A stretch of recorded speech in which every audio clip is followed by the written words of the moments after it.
And that's the racing mindset, right? Yeah, it You know, is. you turn up at every circuit, even if your car's a bit of a donkey, Mm. you turn up and you know you're going to do your best or better, Yeah. regardless. Hi, and welcome to Helping People Perform, the podcast that gives you fascinating insights into those people whose chosen vocation is to help others perform at their best. From consultants to teachers, sports coaches to financial advisors, all of my guests share a passion for getting the most out of individuals, teams, and organisations. Enjoy the episode. Hi everyone, and welcome to another episode of the Helping People Perform podcast. Delighted to be joined today in the studio, the virtual studio, but not far from me over in Woking, an ex-colleague and a great man who I'm looking forward to hearing all of his stories. It's mindset coach Paul Harris from Paul Harris Coaching. Paul, thanks for joining us today. Well, thank you. You've bigged me up a bit there. I'm quite pleased. I'll take that introduction. It's all about you, mate. It's all about you. um, I know we've got a bit of a shared history from our Yeah. McLaren days, and we'll get to some of that as we go through. But in terms of what got you to where you are today, what's your backstory, and what have you done to get you here? Um, like all backstories, I think there's a long version and a short version. The short version is I was gifted redundancy in 2019, just before like the whole pandemic thing kicked off. Yeah. And I wasn't sure what to do with myself, and found that coaching was kind of my thing. So with the gift that I was given, the time and the finances to be able to go and retrain, and then to have most of 2020 off, while everyone sat around rethinking, it was just perfect for me to be able to get into that. The long story that goes before that, the reason that I realised coaching was a thing. There was someone who used to work at McLaren who I'd got kind of friendly with, and we sort of exchanged a bit of banter. We had a shared passion in photography. And one day she messaged me and just said that she was in trouble. She was in hospital. A mystery illness had laid her flat. She was in pain literally from the tips of her toes to her eyeballs, and didn't know what to do. And her message to me, I can remember it vividly. The message to me was, if I had the energy, I would pull the tubes out and end it now. Which, yeah, your reaction is exactly that. It's kind of like it wakes you up a little bit. And so, having done a little bit of coaching techniques at McLaren and things like that, and then I just spent the day talking to this lady. And she obviously progressed. She came out of hospital. She went in, rehabilitated and things like that. But then sent me a message a little while later saying, "I don't think you understand that you were the only person I could think of to reach out to, and you genuinely saved my life that day." Wow. And so, when I showed my wife the message and I said, "Look, this is what I'm thinking of doing," we both looked at each other and said, "You can't not do this," you know. So, in a roundabout way, it crept up on me, and then I got the opportunity to capitalize on it. Yeah. But I know when you were at McLaren, although you did some coaching, that wasn't Yeah. your job at McLaren, was it? And so, what's your background before that? Oh, right. Well, kind of everywhere and nowhere. I started in the motor racing industry in 1990, with a company who were then called Tag Electronics, that had been set up by McLaren to develop the first fully electronic engine control unit for Formula One. And there were lots of trials and tribulations that went through that. We got on fully on our first race car in 93 with gearbox control, and then in 94 with full car control, which was the active suspension car, and the one that Ayrton won famously at Donington with. And so I kind of stayed with that. I then wanted to progress. I wanted to go trackside. I had trouble leaving Tag Electronics to get into McLaren racing. That was blocked, and there were all sorts of politics in the way. So I took a chance, and I just said, "I'm out." And I just left, and went to a team called British American Racing, where I was developing the chassis controls for the Honda cars. Just kind of had the feeling that it wasn't going very far. And then about 10 months into that job, I got a phone call, because at that time there still is a no poach agreement between teams. Yeah. So I got a phone call from a colleague who said, "Are you still interested in the trackside role with McLaren?" I was, "Yeah, of course." I was commuting from Woking to Brackley every day, so I was doing a 150-mile round trip every day, and it was costing me more than I was earning, and it was like, really digging deep for this one. It was killing me, to be honest, Paul. And anyway, yeah, so this guy phoned out. He said, "Are you still interested?" "Yeah, I'm still interested." He said, "We'll meet so and so in the Maybury Inn on your way home tomorrow night." So literally, I pulled up, went in there. My future boss was in there, and we signed. I think we signed a contract, but we did the deal over a pint of beer. That was it. 6 weeks later, I was back at McLaren, traveling trackside with the test team. Right. Which was gruesome. We were traveling from November to February, pretty much constant. 18-hour days, very, very cold. Even Barcelona, it snows in Barcelona, and things like that. And it wasn't particularly good fun.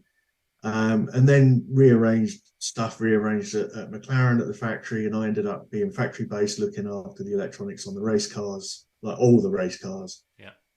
So I don't know, 250 electronic components per vehicle per weekend, and turning them around for the next week. And then that stopped being fun after about 10 years or so. And McLaren had started a company called McLaren Applied Technologies, who at the time were just doing brilliant fun stuff. We worked with the Olympic bobsleigh team, the skeleton team, wheelchair tennis, sailing, UK rugby, just doing like human performance analysis and instrumenting people's bodies, basically, and taking Formula One technology, sticking it on people, and taking the data and analysing it and seeing how we could perform more. So I did that, and that was like, I can remember saying to the guy who ran the company at the time, "This is truly better than working for a living." Right. And all the way through my career, I've used that line. I don't know how. I've used two lines: "This is better than working for a living," and "I don't know how I'd cope in the real world." Right. And thankfully, I've never had to challenge either of those, because I've never found anything better than what I'm currently doing, and I still don't know how I'll cope in the real world. Yeah. Oh, I mean, because I joined Applied Technologies a few years after it got up and running, and yeah, particularly some of the early stuff, and I know you were highly involved in some of the medical pieces as well. Yes. And can you tell us about that? I mean, just as a general case study, because that's a fascinating one in its own right. Yeah. The two that spring to mind. One was we developed a system. Actually, we used the system on lots of different scenarios, but we developed a system that could be worn by people who had been diagnosed with motor neurone disease, which was really humbling, because I didn't realize until I got involved in that the life expectancy of someone who's been diagnosed with motor neurone disease is 5 years. Right. And it normally takes at least a year for people to be diagnosed, because they'll rule everything else out first. Yeah. So it was body worn sensors that measured how people's walking, how their gait changed over a year. And we did that along with some speech analysis and things like that. And they wore like simple instrumentation, which was then transmitted to a small hub they had, which then telephoned up to the cloud where we ran all our data analytics from. And I think I went to one of the first trials. I went to the John Radcliffe Hospital in Oxford, which is where we were basing it out of. And I met the clinician there, and I was taking her through the system that we'd designed. And I walked through a waiting room full of people, and she said, "These are all the people on the trial." Wow. Right. And now when I look back, statistically, not one of those people is still alive. And we were running a trial that our part was going to be a year. Then all the analytics had to come off the back of that. And there were these 20 people sitting there who were never going to see the results of the trial they were doing. And you look at it and you think, You know that there's that saying, isn't there? Is it wisdom is an old man who plants a tree that he'll never sit in the shade of, Yeah. right? That's exactly what these people were doing. They were giving something serious back, because they wanted to. It was going to do them no good at all. And that was kind of humbling, because you get to that point where you think, I'm just messing about with technology here, right? I've done something that all my life I've worked almost in order to indulge people's passions and entertain people. Yeah. And suddenly it's led to this, where I'm actually asking people to really give something back, and I felt that was one of those moments, when you think you're doing something a bit grown up here, kid. Yeah. This line, is, doesn't it? yeah, it does, absolutely. And it's things like that. You think, it's just like, these people are giving so much, And the other time was, I was working on a clinical trial using the same kind of kit for a bunch of people who were obese, and we were running a study. We split these people into 3 groups. There was one group who just went to the gym and followed a gym regime. There was one group who just tried to moderate their eating in their own way. And there was another group who went to the gym and wore one of our, see, I'll do this, is because it was worn on the sternum. Yeah. Wore one of our body sensors, which monitored their heart rate, their calorific, we then worked out their calorific burn. It monitored how they were moving and how easily they were moving.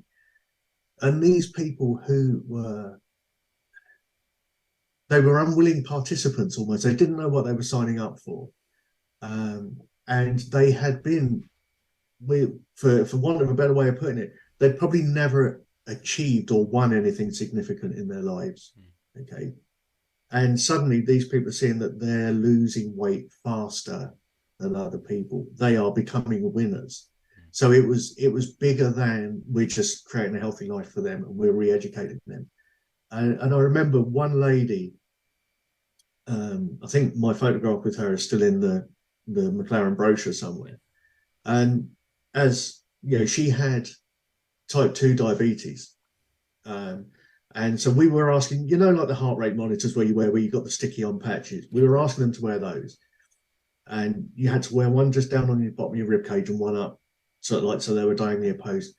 And because she had the diabetes, her skin was really, really sensitive. And she was wearing these patches, and they were coming out sores, like proper like bruising and sores and raw patches. And I said to her, for goodness sake, just give yourself a week off.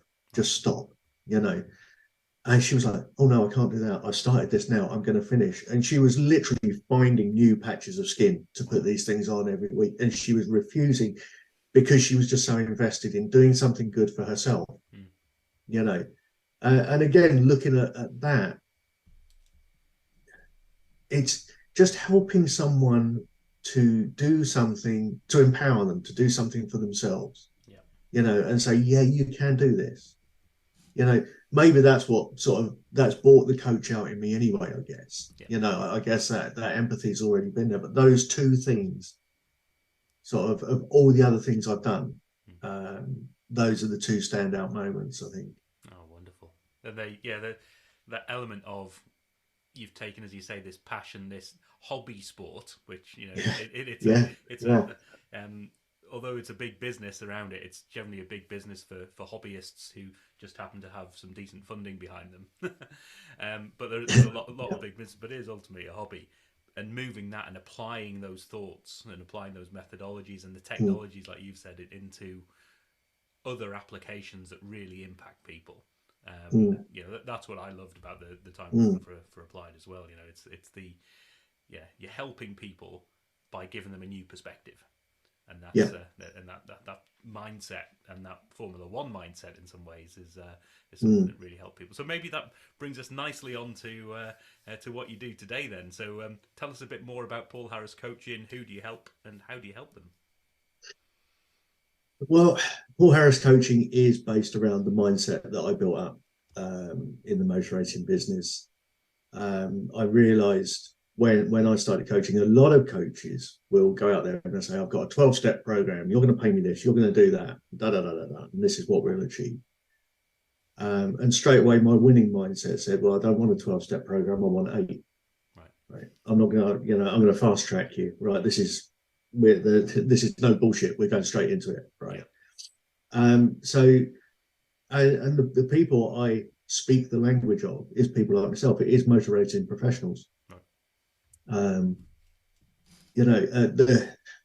There's still if you like, a bit of a macho thing about it that, you never explain, never complain, just crack on, superhero culture, right? And I know a lot of people who have broken because of the pressure, especially now the guys are traveling, 22 races a year, something like that. And the teams are under a budget restriction, so they're only employing one set of people. So these guys are off, and someone said to me, my family gets what's left. Wow. Right. And that's not on, is it? Yeah. Right. Your family deserves more, or at least equal to what the company's getting. Yeah. Right? And as you pointed out earlier on, it's not as if they're living a glamorous lifestyle while they're out there. No. There's this perception, isn't there, of the track circuit. It's just, that's not really reality, and it's not what it takes out of the individual either, is it? Yeah. Yeah. I mean, I don't know. I've lost count how many circuits I've been to, and all I could tell you really about any one town is the colour of the garage doors. Right. Everything else blurs into sort of like insignificance. Oh yeah, I think there might have been an Irish bar in this one, or there might have been, there's my favourite restaurant in Barcelona or whatever. But you rarely see that. You just know what colour the garage doors are, and it's. I guess with a lot of businesses, they rely on the passion of the employee, okay? Because I firmly believe that money is not a motivator, right? Money is tokens to eat food or buy a nice house or whatever. It's not what drives you. It's a result of what you do. Okay? And motor racing isn't the best paid industry in the world. So these guys are driven on passion, and they're relying on, the teams and everyone rely on that. You've only got to see the way they whip people up at the factory. Certainly, especially this time of year, launch time, when the factory's all decorated in sponsors' colours, and we've been doing this for X amount of years, and this, that, and the other. And the bottom line is, actually, what they mean is we've been screwing the thumb screws down on our employees hard every year for this amount of time. So these guys are working hard, and ladies, but they've got a support network behind them that doesn't necessarily get thanked, doesn't get any kudos. They maybe get a Christmas party once a year if they're lucky, right? Where you get to wear a posh frock or a black tie, and you go out and you pretend for that one evening you're a person of substance, right? But for the other 364 days of the year, it's just a bit crap. Right. If you're stuck at home and you don't understand, and you're phoning up, you're getting phone calls from the circuit, So what I'm helping the people who, on both sides of the coin. Okay, there's the guys who are away, and actually, to be fair, the people who travel don't get that much time to talk, right? And when they do, they're talking to their family, but their family are taking the slack. Yeah, and they're the ones who I get to talk to a fair bit. Just like, and a lot of that is, how do I help so and so do this? So it's like secondhand, if you like. But also, I find more and more these days that I'm speaking to people who, again, like myself, have left an environment they know, a comfortable environment where they can make the excuses for not being particularly happy, because I'm getting paid, because it's local, because this, that, and the other. And they've realised after a little while, as I think as everyone does, that's not enough. And I want something more. So they're the people I'm helping them find that something more. I'm helping them set their businesses up, not in the business coaching way. I could never tell anyone how to run accounts or, where they should market themselves or this, that, the other. But I can tell them how to think like a winner and behave like a winner and win before they even achieve too much. Do you know what I mean? Yeah. Take that right mindset in. Yeah.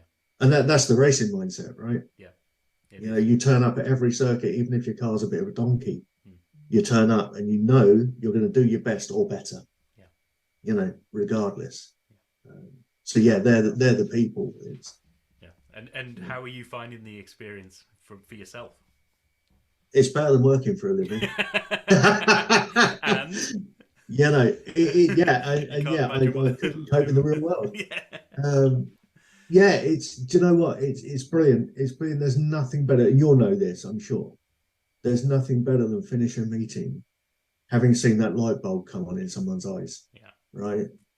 When you take someone in an hour, you can turn someone around from I don't even know what I want to do to this is what I'm going to do only for the next week, Yeah. right? I never look too far forwards because long-term plans change, right? There are certain things that are beyond our control, but next week is firmly within your control. Next month is in your control. And just being able to make people realize that they're not trying to solve the whole problem. They're only looking they're looking at the top third or so of the iceberg. Yeah. And all the stuff that's under the waterline is immaterial right now. Right. Because as you take more and more of the top, it comes up. Yeah. So getting to that point where you just see someone go, oh my God, I've got it. Yeah. Right. That is like, yeah, it's the best feeling in the world. Yeah. And what I love about that short-term action approach, it's one that I try to follow with myself and helping others, is it really embeds that I'm doing something, and that positivity that comes through. I might not be achieving that end goal right now, but I'm doing something to move myself towards it. There's nothing more motivating than getting that momentum going, is there? And it's that first step. Yeah. Right. It's the first step off the diving board. Right. That's the scary one.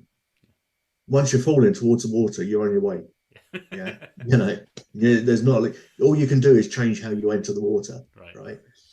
And it's that. And so I speak to people a lot about imposter syndrome. Right. Which I think is a little bit of an overused term now. It seems to be. It's funny. I was talking to someone about this the other day. Everyone seems to need a label right now, right?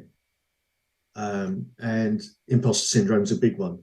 That again, I'm making assumptions, but I'm sure you're not unfamiliar with the feelings. Yeah, definitely. And again, I remember the first time I walked into a Formula One garage, and everyone except me seemed to know what they were doing. Right. And I was almost like walking around with this big neon sign pointing, new boy, and actually I think there's a degree of there's a fear of failure for sure. Yeah. Right. Which people are that grows big in people's heads. And that actually motivates you to stop. Okay. But I think what people don't realize as well is they carry a fear of success. Okay, because success means you are someone different. You are suddenly who you said you were going to be, right? Now, if you look at we're talking about racing, right? You look at that 11-year-old Lewis Hamilton who went up to Ron Dennis at the Autosport Awards and said, "I'm going to drive for you, and I'm going to be world champion," right? Right. That is a huge belief in his own success. Yeah. Right. He knew he had at 11 years old, he knew in 10 years' time who he was going to be. He knew what he was going to look like. He knew, pretty much who he was going to drive for, who was going to pay his bills. And he may not have known how he was going to get there, but he had this belief, he had this understanding. Whereas a lot of people, you'll see, or you used to see, you don't see it so much now, people who say, if I win the lottery, it won't change me. Wrong. Yeah. Right? Absolutely wrong, because it will change you. Every experience you have changes you. And so people who say, if you say, let's say when I started out being a coach, I said to people, I'm going to be a life coach, right? And I can remember the conversations at McLaren before I left. I'm going to go and do coaching. And in my head, I was thinking, the reason really I'm going to go and do coaching is because I really don't want to sit through another interview. Right? I don't want to interview with another panel. And that was kind of like a big motivation. And people were saying to me, "Oh, you'll be brilliant at that. You're good at listening to people. You talk sense." Some people even said I was wise, right? They obviously were drunk. And so I was like, all the time I was basking in that, everyone says I'm going to be good. Everyone says I'm going to be great. But when that stops, when you actually start being who you say you were going to be, all of that encouragement goes away, right? Because now you're no longer saying you're going to be doing something, you're doing it. And actually, all those people said, "Oh, I'll come to you for coaching. Oh, yeah, you can help me." They're not there, right? And you're standalone. So you have to know who you're going to be when success comes. And I take people through that routine of I've got one that I use as a marketing thing. If you can indulge me for a minute. No, always. Just for a moment, then just imagine, if you can, or no, you are going to imagine, right? You're standing in the doorway of a room, okay? And inside this room, there's a party going on, okay? And as you look in the room, you realize it's a birthday party. And you see the colors, maybe there's balloons and streamers, banners, tablecloths, cakes, whatever in this room. And you see all those brightly colored things that go with parties. And you can hear the conversation, the hubbub, and the people saying, "Oh, well done, congratulations, da da da," and what have you. And then you see whose party it is, and it's an old person sitting with their back to you. And you realize it's an 80th birthday party, right? And so you can see all the people and everything going on. You can see the person whose birthday it is. And as you enter the room and you go and sit next to this person, if you look at this person, I want you to realize that that's you, right? That is you on your 80th birthday, okay? And as you look at this person, you look and you see what they're wearing. You look and you see around them who's surrounded by them.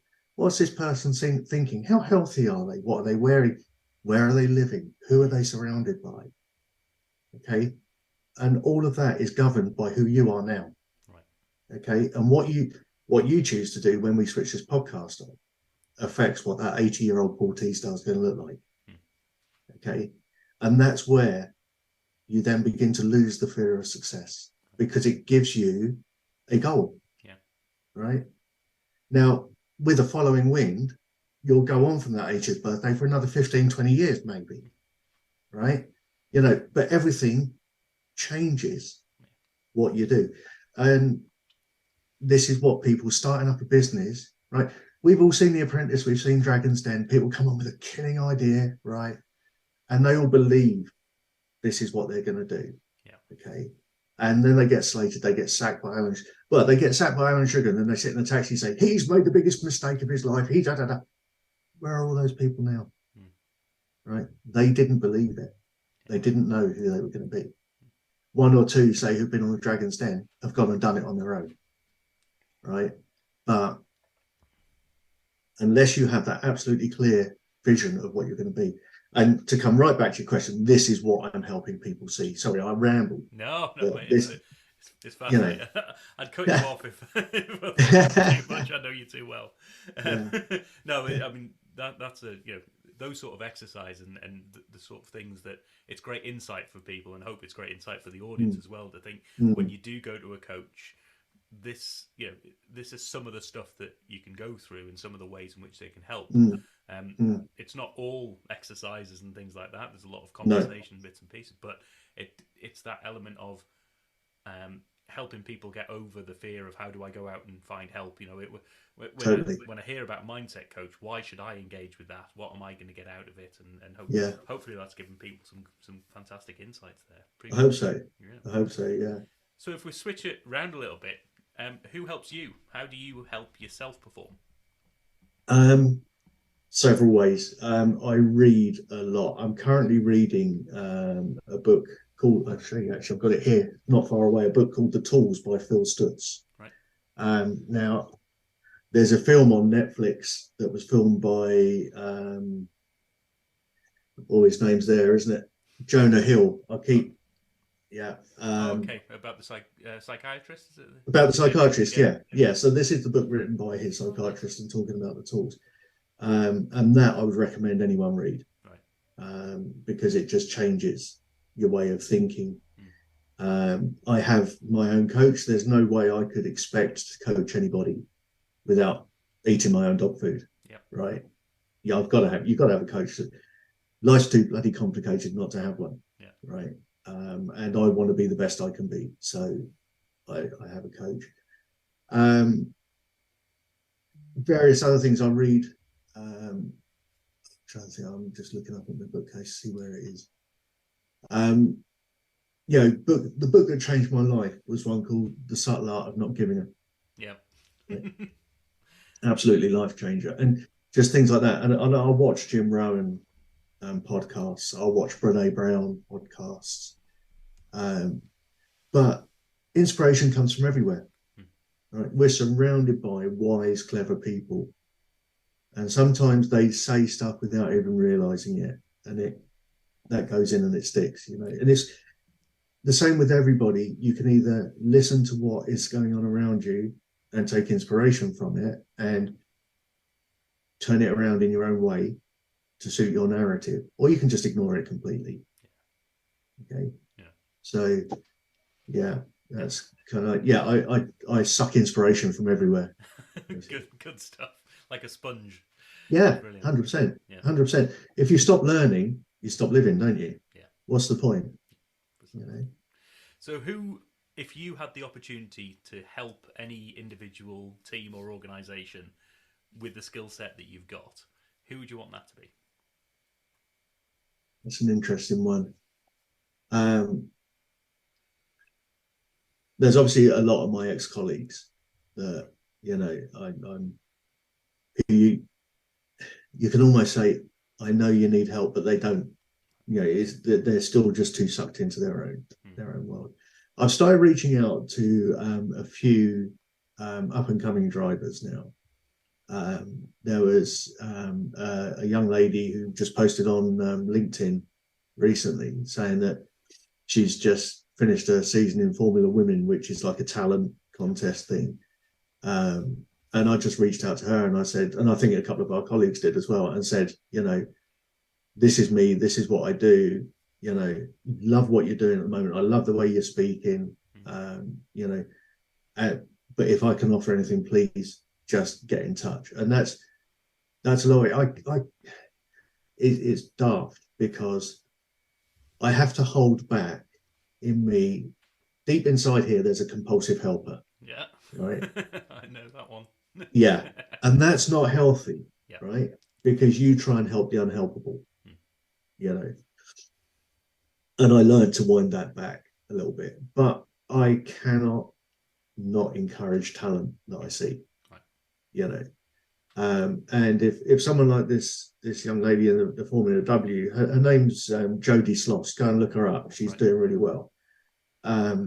But if someone at 21 years old from a little village in Scotland goes out there and says, "This is me, this is what I'm doing," and I've been told I've got talent, then I'm all over that like a tramp on chips. I just and I'll reach out, and if she says not for me just yet or whatever, that's fine. Yep. But I'm here.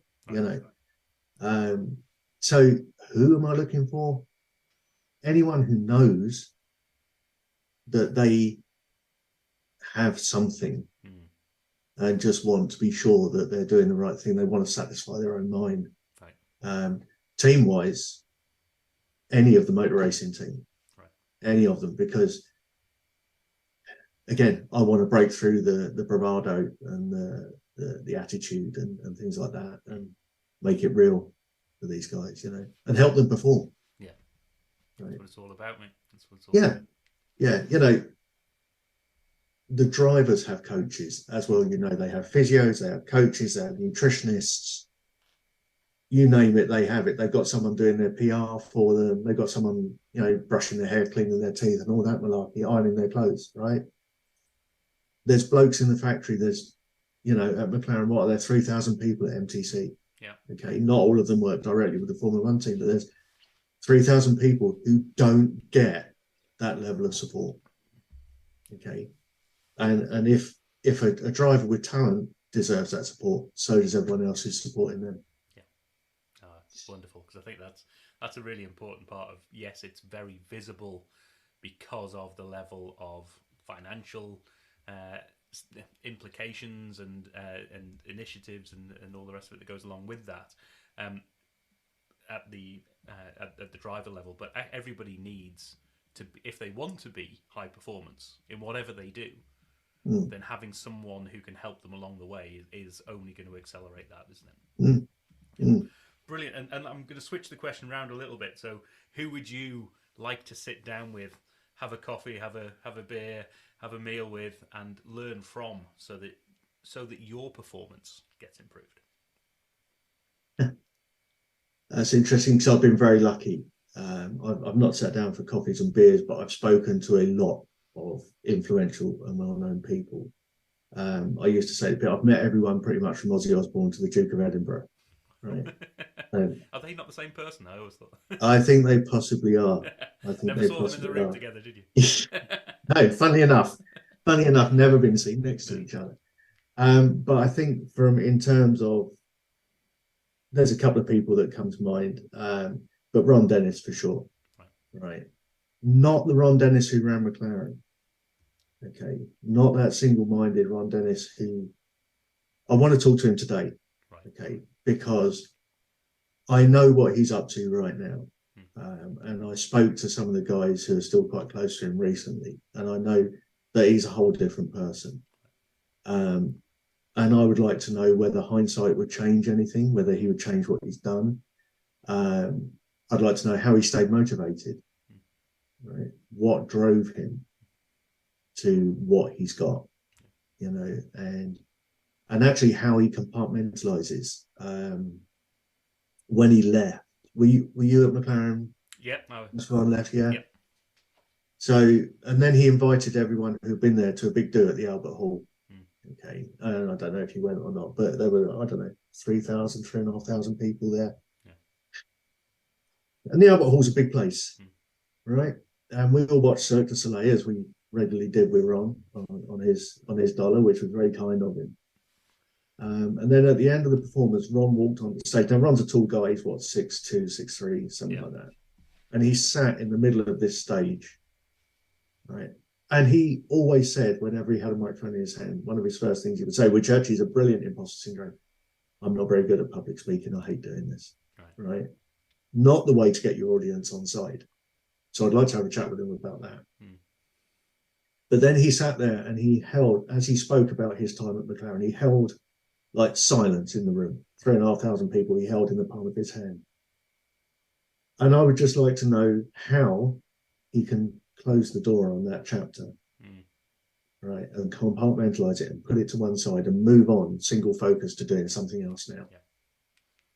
Fascinating, man. And I wasn't at that do, unfortunately. I couldn't make that, but I've heard a lot of great stories from that night. And but one of the striking things for me in my early days, and probably the imposter syndrome bit, joining McLaren, being in the McLaren Technology Centre, and walking along those sort of skywalks, and I see this guy coming towards me, and he's as you say, he's a lot bigger than I anticipated. He just had an aura about him, and just tremendous focus for all of his foibles and other bits and pieces in terms of how to, but the whole of certainly of McLaren Technology Centre and the McLaren team could not have been achieved without Ron Dennis. It wouldn't absolutely. It wouldn't be there, or it certainly wouldn't be anywhere near the same. So, an amazing guy.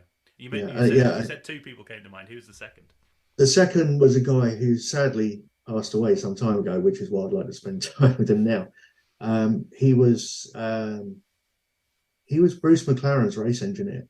He came over. He came over from the States.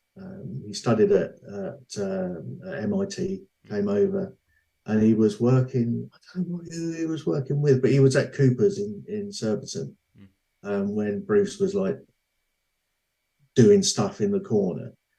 And his own words, this is a guy called Tyler Alexander. I don't know if you ever. He's got a room named after him at MTC now, I rightly say.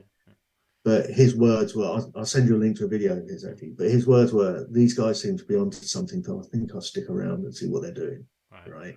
And this was 1963, right? And he never went home.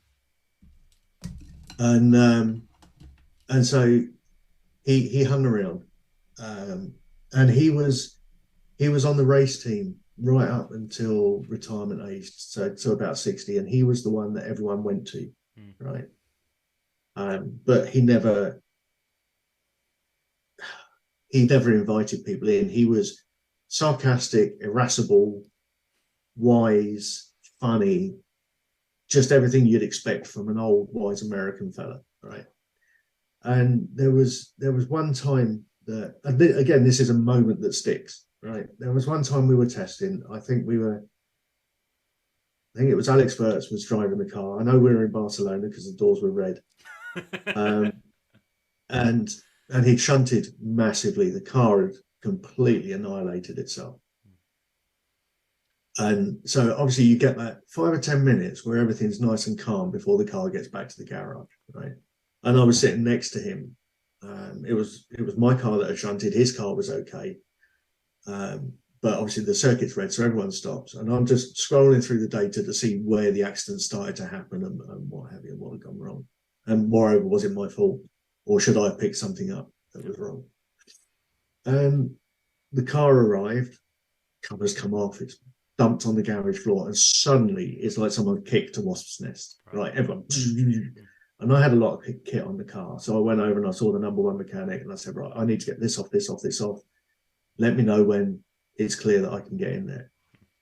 And I went back to what we called the battle stations, and Tyler was stood there. He's got his mouse and he's taken the ball out and he's given it a clean. He's put that back in. He's got his chair upside down. He's tightening the screws up.